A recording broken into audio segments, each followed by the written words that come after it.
Pues estamos en 2 Samuel 18, si gustan ver ahí. Vamos a cubrir el capítulo. Ahorita déjenme leer versículos 17, 18 y 33. 2 Samuel 18, 17. Tomando después a Absalón, le echaron en un gran hoyo en el bosque y levantaron sobre él un montón muy grande de piedras, y todo Israel huyó, cada uno a su tienda. Y en vida Absalón había tomado e erigido una columna, la cual está en el valle del rey, porque había dicho: yo no tengo hijo que conserve la memoria de mi nombre, y llamó aquella columna por su nombre, y así se ha llamado columna de Absalón hasta hoy. Luego 33. Entonces el rey se turbó y subió a la sala de la puerta y lloró, y yendo decía así: hijo mío Absalón, hijo mío Absalón, ¿quién me diera que muriera yo en lugar de ti, Absalón, hijo mío, hijo mío? Oramos. Padre, te pedimos que bendigas tu palabra hoy día a nuestros corazones y que nos hables por medio de tu Espíritu Santo. En el nombre de Cristo te lo pedimos todo. Amén. Bueno, en nuestro estudio de los libros de Samuel, estamos en esta porción que trata la rebelión de Absalón contra David. Y vimos que Absalón entró en Jerusalén y se acostó con las concubinas de su padre David, así cumpliendo la profecía de Natán en respecto a las consecuencias del pecado de David con Betsabé. Y luego vimos que escuchó mal consejo. Esto fue la voluntad del Señor para que la rebelión de Absalón fracasara, y el Señor siempre es fiel a su palabra y siempre está obrando sus propósitos a pesar de que nosotros no vemos siempre lo que Él hace. Entonces, ya vimos que David huyó de Absalón, entró en la ciudad de Mahanaim, y hoy en capítulo 18 estamos tratando de la batalla entre las fuerzas de Absalón y las fuerzas de David, y esta batalla resulta en la muerte de Absalón. Y escuchando Absalón a los malos consejos, como decimos, del amigo de David, Absalón congrega un ejército muy grande que le toma tiempo, y esto da a David tiempo recoger sus propias fuerzas, y también parece que David pudo escoger el lugar de la batalla y escogió un bosque donde sus fuerzas tenían una ventaja, y probablemente además el Señor batallaba al lado de David, porque dice que más de Absalón perecieron en el bosque, por el bosque, que por ser matados por soldados de David. Pero resulta que Absalón va con su ejército grande, David quiere salir con su ejército, pero el pueblo lo dicen no. Le dicen: tú vales más que 10,000 de nosotros, versículo 3, y le dicen a David que quedara en Mahanaim mientras ellos van a pelear. Y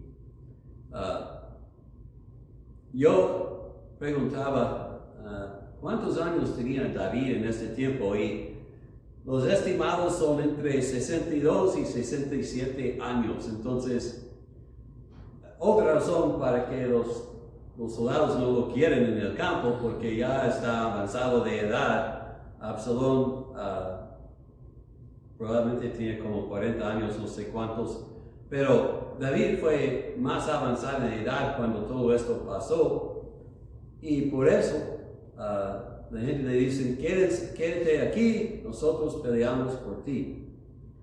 Y cuando el ejército sale, David está a la puerta diciéndoles, ten misericordia de Absalón. Está muy preocupado por su hijo. Bueno, y es interesante que parece que él no tiene dudas quién va a ganar la batalla. Él está asegurado que su partido va a ganar, y así pasó. Pero eso fue la fe de confiando en Dios. Bueno, entonces hay la batalla.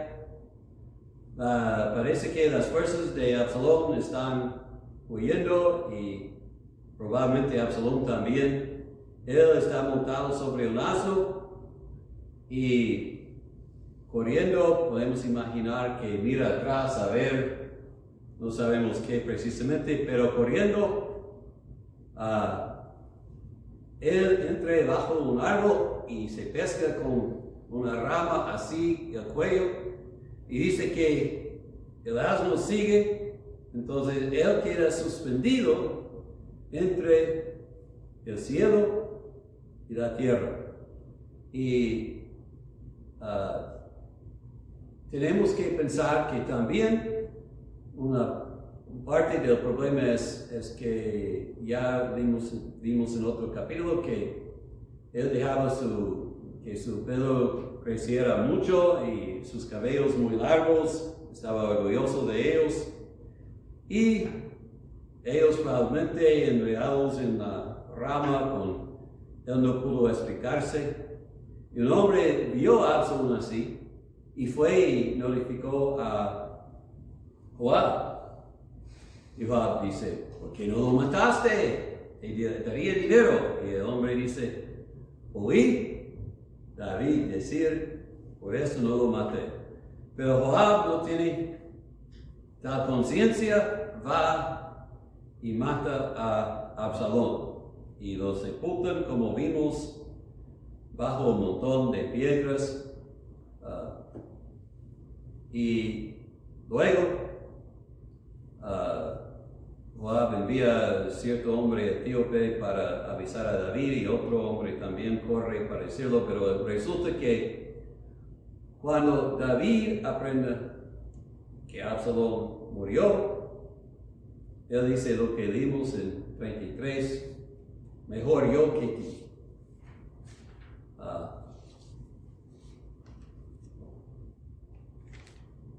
Y lo que vimos en todo eso, una observación que quiero hacer es que Absalón amaba a sí mismo más que todo, demasiado, y David también amaba a Absalón demasiado. Pero lo que vamos a ver del capítulo hoy es primero que el pago del pecado es muerte, la paga, del pecado es muerte, que Dios tiene que venir antes aún de la familia, y también vamos a ver el amor del Padre en todo esto. Pero comenzamos con lo que dice Romanos 6:23, la paga del pecado es muerte. Absalón tuvo que aprender esto. Y recordamos que eso no solamente es esto una historia de un hijo rebelando contra su padre. Absalón está rebelando contra Dios, porque Dios escogió a David y Dios le hizo rey, y Dios dijo que él debe ser rey sobre el pueblo de Dios. Entonces, para resistir a David es resistir a Dios mismo. Y parece que Absalón es un hombre orgulloso. Ya vimos en capítulo 15, versículo 1, como tenía su carreta y 50 hombres para correr antes de él.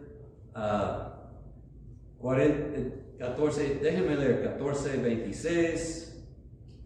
Dice, cuando se cortaba el cabello, lo cual hacía al fin de cada año, pues le causaba molestia y por eso se lo cortaba. Pesaba el cabello de su cabeza 200 ciclos de peso real. Orgulloso de su cabello y probablemente su aparecer. Y luego 27, y le nacieron a Absalón 3 hijos. Una hija se llamó, y una hija que se llamó Tamar. Ahora, entonces 27 dice que le nació 3 hijos. Pero aquí en 18, no sé cuál versículo, 18, dice, Absalón, yo no tengo hijo para conservar la memoria. Entonces se supone que los hijos de Absalón murieron antes de él. Y él, siendo orgulloso, quiso algo para hacer memoria de su nombre, y entonces hizo su columna. Pero este orgullo le causaba, o probablemente fue la inspiración para que él rechazara a su propio padre como su rey, aunque su padre le amaba mucho.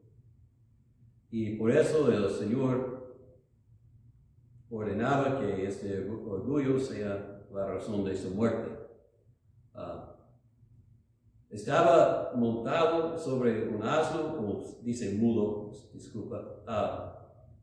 El mulo en aquellos días fue lo que montaba un rey. Entonces, él, siendo rey, dirigiendo el ejército,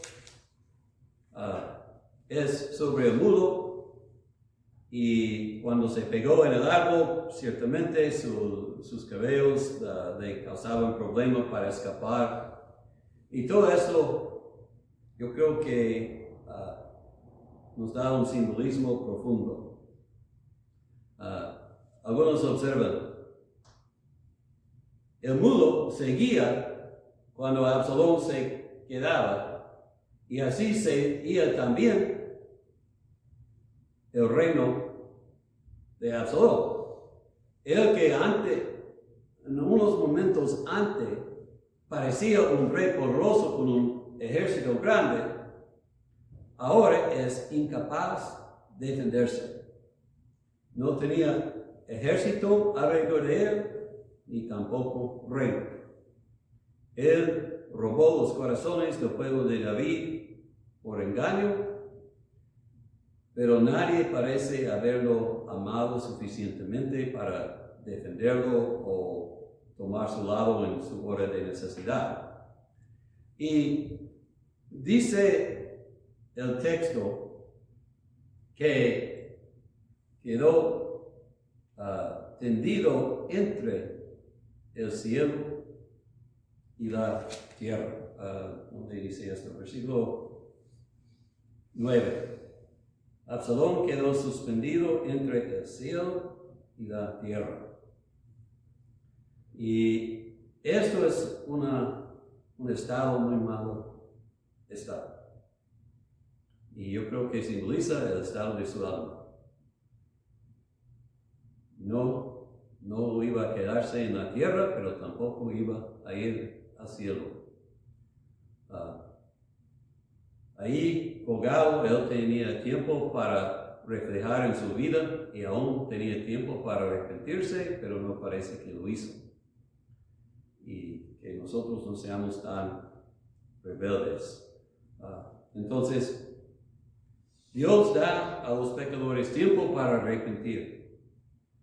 Pero cuando su tiempo ha pasado, tienen que morir. tiene que morir por sus pecados, y así pasó con Absalón.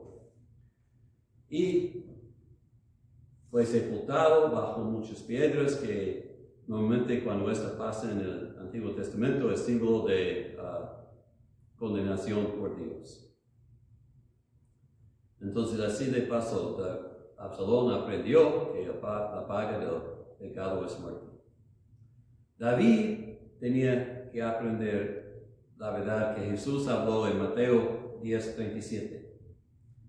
Déjame leerlo. Mateo 10:37.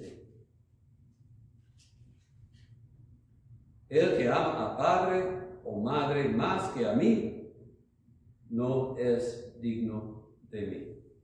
El que ama a hijo o hija más que a mí, no es digno de mí. No podemos culpar a David por haber amado a su hijo.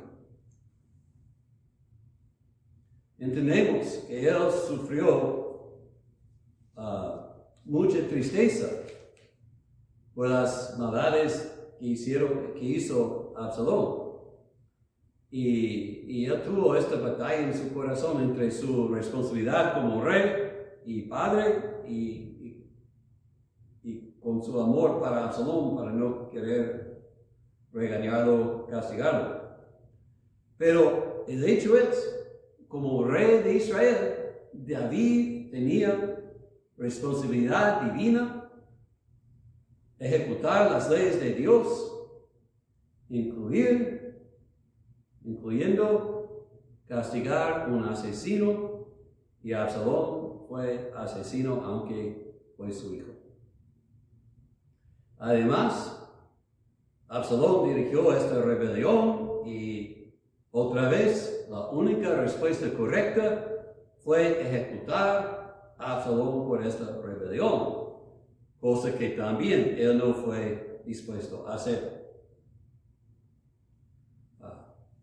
Y por eso dijo a los soldados cuando salieron de la ciudad algo que yo creo que es un poco loco.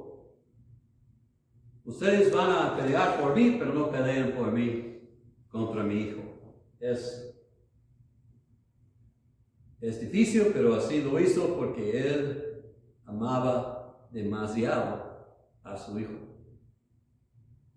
Y cuando venían las noticias de la victoria que él debe haber celebrado, porque sus soldados arriesgaron sus vidas por él solamente lloraba por su hijo. No pedía noticias de la batalla, sino de su hijo. Y un hermano escribió, la pregunta de David es, ¿cómo está mi hijo? Mostró que estaba más preocupado por el bienestar de su malvado hijo que por el bienestar de su reino. Eso era natural, sin duda. Sin embargo, fue un grave fracaso. Aquellos que sirven al público a menudo son llamados a dejar de lado sus propios sentimientos e intereses privados.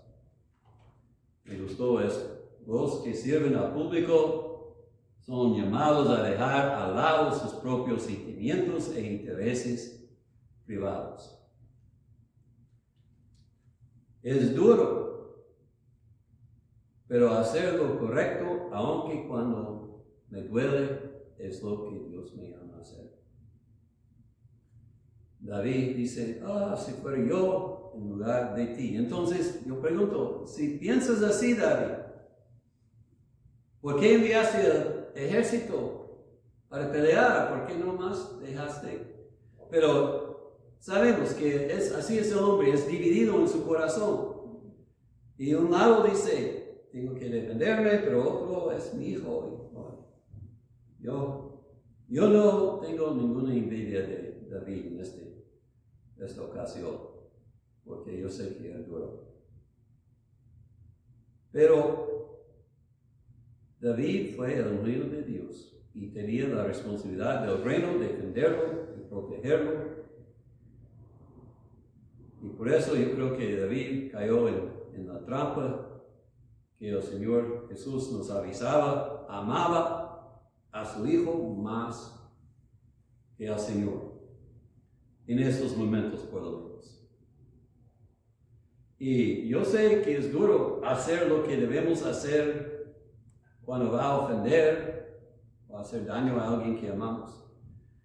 Pero tenemos un dicho que es correcto. Dios primero, luego familia, luego país, patria. Y Dios tiene que venir primero.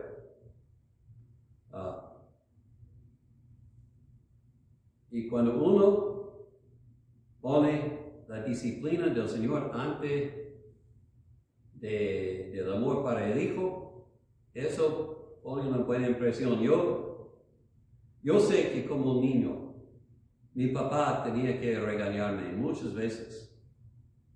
Pero la vez que recuerdo, más que todo, es que abrió la Biblia y me leyó Proverbios 13, 24.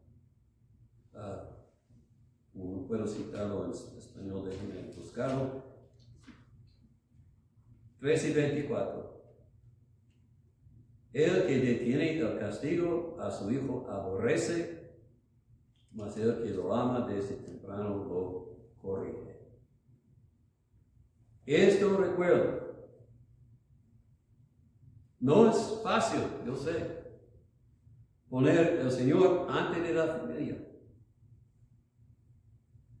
Pero es menos duro obedecer al Señor que ver lo que pasa cuando no lo obedecemos. Entonces David tenía que sufrir así porque en un sentido podemos decir que hizo ídolo de su hijo. Pero a la vez, aunque el amor de David para su hijo fue demasiado, el amor de David yo creo que tiene mucho para enseñarnos del amor de nuestro Padre Celestial y su amor para pecadores perdidos. Porque la Escritura lo hace claro, que Dios es adolorido por ver sus hijos andando, rebelando contra Él. La única diferencia es que con David no hizo justicia. Dios todavía ejecuta su justicia. Pero quiero leerles unos versículos. Ezequiel 23, 11.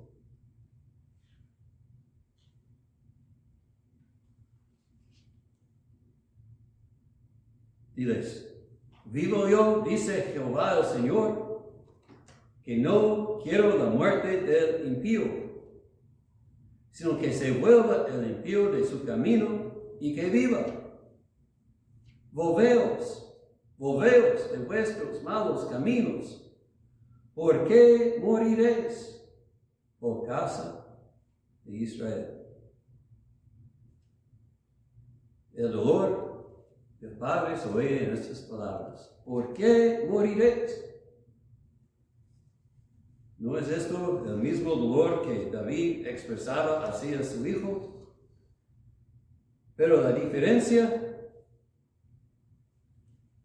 el Señor efectúa su juicio también.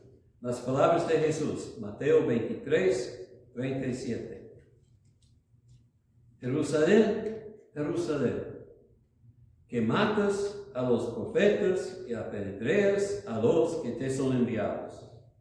¿Cuántas veces quise juntar a tus hijos, como la gallina junta sus polluelos debajo de las alas, y no quisiste?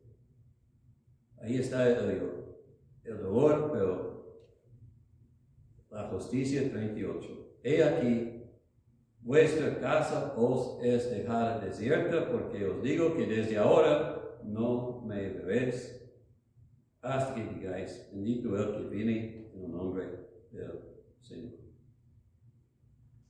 Entonces, la diferencia es, David no pudo decir, ya pasaste el punto. El Señor dice, aquí está el punto. No lo pases o ya. Pero lo que quiero enfatizar esta mañana es que hay muchos pasajes en la Escritura que enfatizan que Dios ama al hombre y está entristecido por los que perseveran en el camino a la destrucción. No tiene ningún gozo en la muerte de los impíos, pero sí van a morir si siguen en su rebelión y van a ser castigados eternamente. Y por esto lo hace más maravilloso que Dios en su amor encontró una manera para salvar a almas sin comprometer su justicia. Por esto Jesús murió en nuestro lugar. Jesús cargó en su cuerpo nuestro pecado cuando fue colgado en un árbol. Él murió por nosotros y Él luego conquistó a la muerte. Solamente Él pudo hacerlo. Este pasaje entonces nos enseña qué pasa cuando un padre ama a su hijo demasiado, pero también nos enseña el dolor que nuestro Padre Celestial sienta cuando nosotros rechazamos su amor y sigamos en el camino a la destrucción.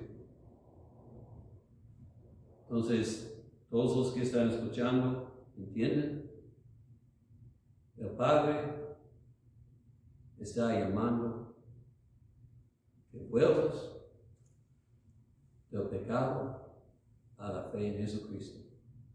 Está diciendo, como dijo en Ezequiel, ¿por qué moriréis? Porque si sigues en tu propio camino, si sigues el rumbo del mundo, tarde o temprano, vas a encontrarte suspendido entre cielo y tierra, atrapado por tu orgullo y tu rebelión y sin ayuda. Hoy es el día. Arrepiéntete y cree en Cristo. Escapa de lo que el mundo ofrece, muerte y peor, eterna condenación. A los creyentes debemos entender, necesitamos tener la misma compasión para los pedidos que Dios tiene. Lo fue interesante a mí. Parece que una persona lloraba por Absalón. Y esto fue David. A nadie le importaba sino a Absalón. Hay muchos en este mundo, alrededor de nosotros, que también parece que si mueren, nadie va a llorar por ellos. Pero debemos amarlos aún como nuestro Padre Celestial los ama. No estoy diciendo que son inocentes o que merecen, son dignos de amor, pero si somos hijos de nuestro Padre Celestial, tenemos que amarlos y buscar hacerlos cambiar, volver de sus caminos malos y busquen a Padre. Vamos a orar que el Señor nos ayude en amar a los alrededor de nosotros que están persiguiendo el camino a la destrucción. Oremos. Padre, pon en nosotros la misma compasión para los perdidos que tú tienes. Si hay alguien escuchando que no tiene vida, que hoy día escucha tu voz y vuelva a Cristo. Que nosotros veamos los que necesitan tu amor y que nos concedas palabras, maneras para manifestarnos tu amor, para llamarlos de su camino a la destrucción, al camino de la vida. Te lo pedimos esto en nombre de Cristo Jesús. Amén.